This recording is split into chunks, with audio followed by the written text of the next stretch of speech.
a los enfermos. Que tú seas, Señor, glorificándote en nuestra vida.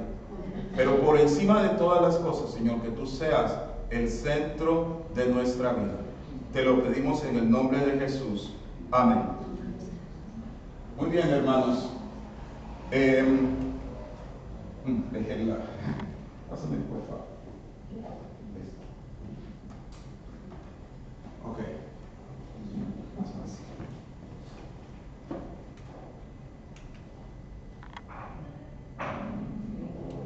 Oh, no. Ok. ¿Pueden ayudarme, por favor? Dice, y toda lengua confiese que Jesucristo es el Señor, para gloria de Dios Padre. Estas palabras eran palabras vitales para la iglesia, desde el principio.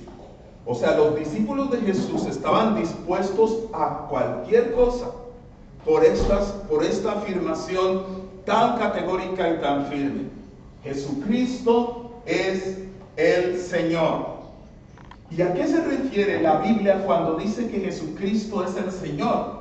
¿Por qué los primeros discípulos de Jesús estaban dispuestos incluso a pagar con su vida debido a esta declaración, antes de negar esta realidad? ¿Por qué esto es tan importante? ¿Qué quiere decir que Jesucristo es el Señor? Muy bien, cuando los primeros discípulos decían que Jesucristo era el Señor, estaban poniendo en contraste dos grandes realidades. ¿Ok? Dos grandes realidades. Una realidad en el mundo judío de ese entonces y una realidad en el mundo griego o romano más bien de ese entonces. ¿Ok? ¿Qué quería decir cuando decían que Jesús es el Señor? ¿Qué pensamiento, qué estaban ellos enfrentando en la cultura judía de ese tiempo? Ponemos la siguiente, por favor. Este pasaje de Isaías nos habla de esto. Dijimos en Filipenses 2, y que toda rodilla se doble y toda lengua confiese que Jesucristo es el Señor. ¿De dónde salió ese pasaje? Bueno, pues resulta que viene del Antiguo Testamento, de Isaías capítulo 45. Y en ese pasaje dice lo siguiente, dice, ¿quién hizo oír esto desde el principio y lo tiene dicho desde entonces, sino yo, el Señor? ¿No? Y cuando dice el Señor, está utilizando esa palabra, esas 4 letras, Yahweh, que significa que era el nombre de Dios. Yo soy el que soy, ese es el significado. Yo soy el que está aquí. Y viene del tiempo en que Moisés estaba conversando con Dios y le dice, ¿y cuál es tu nombre, Moisés? ¿Cuál es tu nombre? Si alguien me pregunta quién eres tú, ¿cómo te llamas? Y Dios estaba como, ¿cómo le explico? Yo siempre he estado aquí, o sea, yo no tuve un papá y una mamá que me pusieran nombre. Yo soy el que soy. ¿Ok? Y eso es lo que significa ese nombre, yo soy. ¿Ok? Y dice, pero los judíos utilizaban el nombre el Señor para decir, este es Dios, para no estar pronunciando su nombre, que lo tenían por muy sagrado. Y dice, y no hay más Dios que yo, Dios justo y salvador, no hay otro fuera de mí. Y luego dice, volveos a mí y sed salvos. ¿Sí? Esa es la implicación de que hay un único Dios, un Dios único, justo y salvador. Por lo tanto, dice, volveos a mí y sed salvos. Todos los términos de la tierra, todos los confines de la tierra, porque yo soy Dios y no hay otro. Lo que Dios está diciendo es, yo soy vuestra única esperanza. Yo soy vuestra única ayuda, yo soy vuestro único Señor. Volveos a mí y sed salvos todos los términos de la tierra, porque yo soy Dios y no hay otro. Y ahí viene, lo juré por mí mismo, y de mi boca salió una sentencia y no será revocada, que ante mí se doblará toda rodilla y jurará toda lengua. ¿Okay? Y ahora Pablo toma ese pasaje en Filipenses 2, y dice, y que toda lengua confiese, que toda rodilla se doble, y que toda lengua confiese que Jesucristo es el Señor, para gloria del Dios Padre. Y ahora sabemos cómo es que Dios recibe gloria. El Dios de Israel, ¿cómo recibe gloria? A través de su Hijo Jesucristo. Entonces, cuando ellos decían que Jesús es el Señor, ante el mundo judío estaban haciendo un gran desafío. Estaban diciendo, Jesús es uno con el Dios creador del universo, con el único Dios. ¿Sí? Él es la persona, Él es la palabra de Dios, es el Hijo de Dios, es la manifestación del Dios invisible, el dueño de todas las cosas, el creador de todas las cosas, a través de la cual existe el universo. Ese era el desafío tan grande que estaban poniendo. Y por eso el reto que venía para los judíos, ok, te vamos a echar entonces de la sinagoga, porque si tú crees eso, no podemos estar de acuerdo. Pero ellos estaban dispuestos a cualquier cosa debido a eso. Esteban dio su vida por eso. Y muchos otros discípulos de Jesús. Okay. Ahora, la siguiente. En el mundo romano, ¿qué significaba cuando ellos decían Jesús es el Señor? Bueno, pues en el mundo romano los romanos decían que había uno que era el Señor. Y ese para los romanos era el César. César es el Señor. Esa era una declaración básica de los romanos. César es el Señor.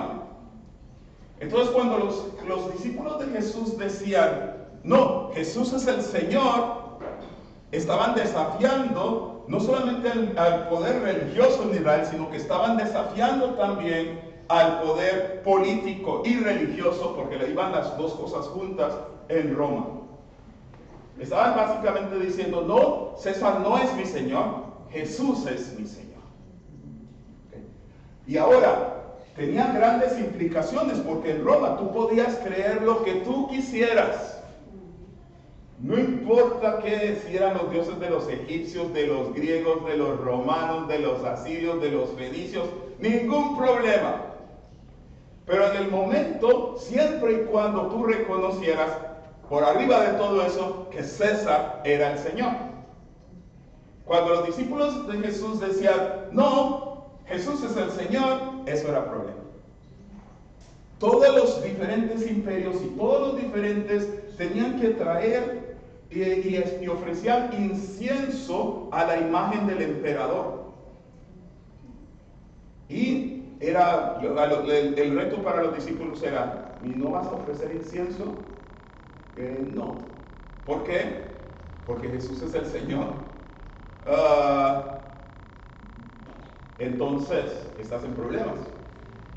Y podía significar rechazo, podía significar en algunos momentos del Imperio Romano significaba cárcel, en algunos momentos del Imperio Romano significaba, bueno, vas a dar un paseíto al Coliseo, y no precisamente para ver la belleza, sino para pelear con las bestias en el circo de los gladiadores. ¿Sí? A veces que he estado en estos grandes auditorios acá en Málaga, que vas por acá debajo, ahí he estado, ok, gracias a Dios que estoy 2000 años después, ¿no? ¿Quién sabe cómo hubiera sido hace rato? Ok, o podía significar la muerte. Y la presión, imagínense, es como, ok, ¿por qué no echas un poquito de incienso, no? Una pizquita, yo creo que con esto no hay problema. Tal vez una manita, ya lo hice. No, ellos decían, no, Jesús es el Señor. Jesús es el dueño, es el amo de mi vida. Y yo no puedo traicionarle, ni siquiera con un poquito de incienso. ¿Qué implicaciones tiene esto para nosotros? Dice la palabra de Dios en Romanos 10:9, ¿sí? Que si confesaras con tu boca que Jesús es el Señor, creyendo en tu corazón que Dios le levantó de los muertos, serás salvo. ¿Sí? Si confesaras con tu boca que Jesús es el Señor, pero al mismo tiempo crees que es el Señor, que ha resucitado de los muertos, serás salvo. Entonces la Biblia cuenta la historia de Jesús. La siguiente, por favor. Dice el Evangelio, las buenas nuevas del Evangelio, que son que Jesús es el Mesías, el Hijo de Dios, que Jesús murió en la cruz por nuestros pecados, que Jesús resucitó de los muertos y que Jesús es el Señor de todas las naciones de la tierra. Entonces ahí viene el reto que las Escrituras nos dan. Las Escrituras nos llaman no simplemente a abrazar una religión, sino a abrazar a una persona como el Señor y única esperanza de nuestra vida. Como el dueño, el amo, el que posee todas las cosas. Ahora, en nuestro tiempo, ese es un gran reto. Porque toda la cultura nos lleva a que nosotros, yo no quiero tener un amo, yo no quiero tener un dueño, yo no quiero someterme a nadie, yo quiero hacer mi voluntad, yo quiero hacer lo que yo quiero. Y a veces no sabemos de dónde viene esto. Y eso es una cuestión que viene precisamente de las tinieblas. Esa idea de que yo soy el dueño de mi propia vida. Yo hago lo que yo quiera. Es algo que va directamente en contra de lo que la Biblia dice y del mensaje del reino de Dios. Y eso es difícil para nosotros, es un desafío, nos confronta. ¿Quiero hacer mi voluntad o quiero hacer la voluntad de Dios? ¿Quiero seguir mi propio camino o quiero seguir el camino del Señor? Pero yo mentiría si les digo que hay otro evangelio que ese. Eso está en el corazón del evangelio. Jesús es el Salvador del mundo precisamente porque Jesús es el Señor del mundo.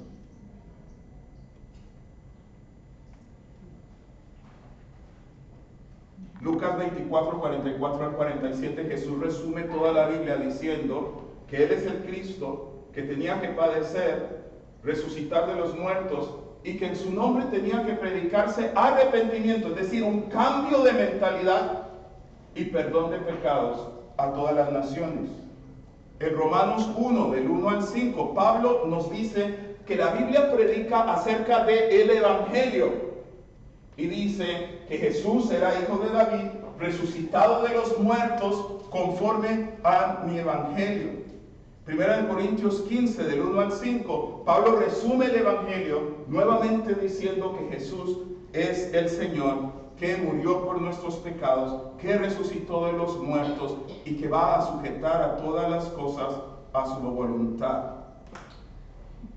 Romanos 14, 9 dice, la que sigue, porque Cristo para esto murió y resucitó y volvió a vivir.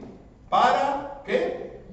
Ser, dígame, Señor, así de los muertos como de los que viven. La razón por la que la muerte de Jesucristo es indispensable es porque nosotros todos hemos fallado en darle la gloria que su nombre merece. Hemos sido creados para Él, para su gloria. Y nosotros al vivir para nosotros mismos, al tomar esa gloria para nosotros, precisamente esa es la definición del pecado. Es la definición de desobediencia y de rebelión contra Dios. Pero Cristo, amándonos, vino a entregar su vida por el perdón de nuestros pecados. Para que nosotros podamos levantarnos nuevamente, arrepentir, dar la vuelta y ahora seguirle. Seguir sus pasos, seguir sus huellas, seguir su caminar. Jesús murió por nuestros pecados, dicen las Escrituras, sí, pero Jesús también murió y resucitó para ser el Señor nuestro. Somos redimidos, es decir, rescatados para cumplir el propósito para el cual fuimos creados.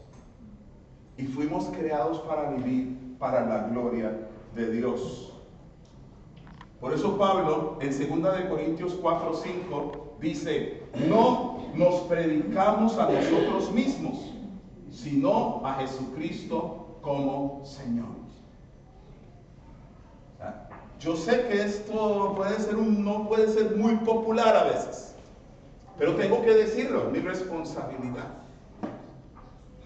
La predicación del Evangelio de la iglesia primitiva era, en primer lugar, Jesús es el Señor. Pero hay esperanza porque Jesús también es el Salvador. Es nuestra esperanza. Es nuestro Redentor. Entonces somos salvos al creer en Jesús como Señor del mundo y como nuestra única esperanza. La que sigue. Somos salvos al creer en Jesús como Señor del mundo y nuestra única esperanza, o en palabras evangélicas, nuestro único Salvador y suficiente Salvador. Entonces, veamos a ver, a ver si esto... No. Ok, la siguiente, ponlo de nuevo a ver si... Ok, entonces, Jesús es Señor, y entonces, ¿es Señor de qué? Señor de mi vida, Señor de mi familia. Por eso vamos a hacer el esfuerzo por crecer, por mejorar, por aprender cómo ser mejores en nuestra propia vida, en nuestra propia familia. ¿Me siguen? Señor de mi iglesia. ¿Okay? CCA, ¿cómo debemos ser como iglesia para ser la iglesia del Señor? No la iglesia nuestra, no lo que nosotros queramos, sino la iglesia del Señor. Señor de mi comunidad. ¿Ok? ¿Qué deberemos hacer en nuestro propósito de que Jesús sea Señor en Alaurín de la Torre, en Churriana, en nuestro contexto? Señor de mi nación. ¿Ok? Hay algo que debemos hacer en términos de que Jesús pueda llegar, que cada vez más lleguemos a estar conforme a la voluntad del Señor, que su voluntad se cumpla en este mundo, como el Señor nos enseñó a orar. Venga tu reino y hágase tu voluntad en la tierra como es en el cielo. Y es Señor de todas las naciones de la tierra. Esa es la razón por la que nosotros nos involucramos en la misión. Porque Jesús es Señor no solo de mi vida, no solo de mi familia, no solo de mi comunidad, no solo de mi país, sino que Jesús es Señor y merece gloria de todas las naciones de la tierra, porque por todas murió y con su sangre los ha comprado para Dios. ¿Cómo se ve esto en la práctica? ¿Qué sigue? Primero, pongo mi confianza en que Jesús es el Señor. Pongo mi confianza en el mensaje del Evangelio. Segundo, aprendo a caminar de manera, esa palabra santidad suena como, pero significa simplemente que mi vida le pertenece a Dios. Y que vivo conforme, crezco en vivir conforme a esa realidad. No es como que me entero de que, no, de que era o no es de Él, o me pongo a debatir si lo es. Él lo es. Lo es por creación y lo es por redención. ¿Cómo puedo vivir de manera que he sido santificado en Cristo Jesús? Tercero, Señor de mi familia. ¿Y cómo se aplica esto? Pues con la misma que el Señor me aplica a mí. Gracia, ¿sí? Gracia, es decir, perdón, favor, amor, y también discipulado, enseñándoles a guardar todas las cosas que os he enseñado a vosotros. ¿Okay? Señor de mi iglesia, ¿cómo lo ponemos en práctica? A través de la obediencia. Si somos la iglesia del Señor, Él es la cabeza de la iglesia, nosotros somos el cuerpo. Ya les he puesto la ilustración que no se me olvidó nunca de ir a la granja de mi abuelita y ver que le cortan la cabeza a una gallina y la gallina moviéndose por todos lados, o sea, corriendo por ahí. Así parece la iglesia cuando no está conectada a la cabeza. Si hacemos lo que nosotros queremos en vez de lo que Jesús quiere. Señor de mi comunidad, ¿cómo se manifiesta eso? Se manifiesta a través de compartir las buenas nuevas con aquellos que nos rodean. Pero también se manifiesta siendo siervos, como Jesús es siervo. ¿Cómo podemos servir a nuestra comunidad? ¿Cómo podemos ayudarla? ¿Cómo podemos hacer una diferencia en nuestro contexto? ¿Okay? Por eso queremos invitar también a gente que no es creyente a eventos como este de matrimonio de que estamos hablando. ¿Cómo podemos ayudarles? ¿Cómo podemos bendecirlos? ¿Cómo pueden ellos decir, hey, estamos contentos, o lo que hicimos con primeros auxilios? ¿Cómo pueden ellos decir, oye, nos gusta, qué bueno que esta iglesia está aquí, con el niño de Navidad, y qué más podemos hacer para servirles? Okay. ¿Y cómo se manifiesta en esta última? Jesús, Señor de todas las naciones. ¿A qué sigue? A través de la misión y a través de la traducción de la Biblia. Son cosas a través de las cuales aquellos, ¿por qué? Porque todo el mundo merece la oportunidad de poder decidir que Jesús sea el Señor de su vida y ampararse al perdón de los pecados que es ofrecido en su nombre.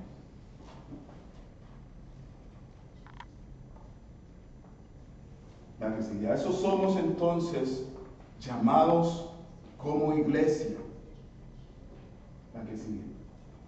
A que Jesús sea el Señor de todas las dimensiones. Si Jesús es el creador de todas las cosas, y si Jesús murió en la cruz por todos nosotros, Jesús debe ser el Señor de mi vida, el Señor de mi familia, el Señor de nuestra iglesia. Debe manifestar su señorío en Alaurín de la Torre, en nuestra nación y en todas las naciones de la tierra. A eso somos llamados como iglesia. Ese es el reto que el Señor nos da. Ese, de hecho, está en el corazón mismo del Evangelio. Vamos a responder al Señor. Vamos a ponernos de pie.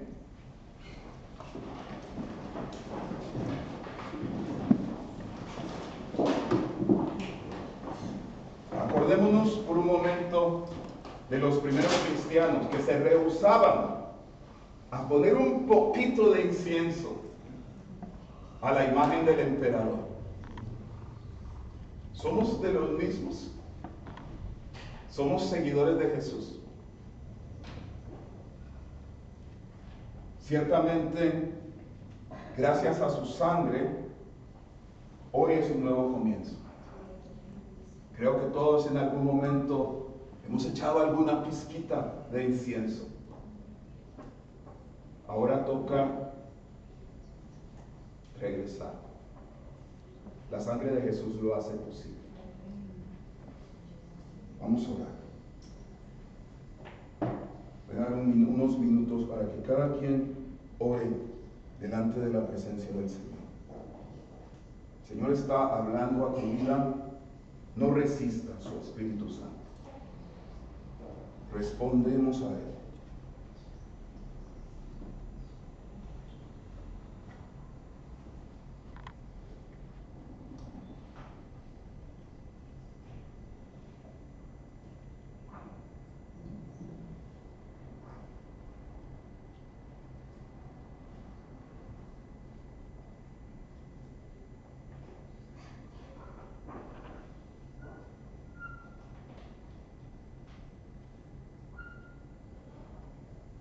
Por tanto, si hay en vosotros algún consuelo en Cristo,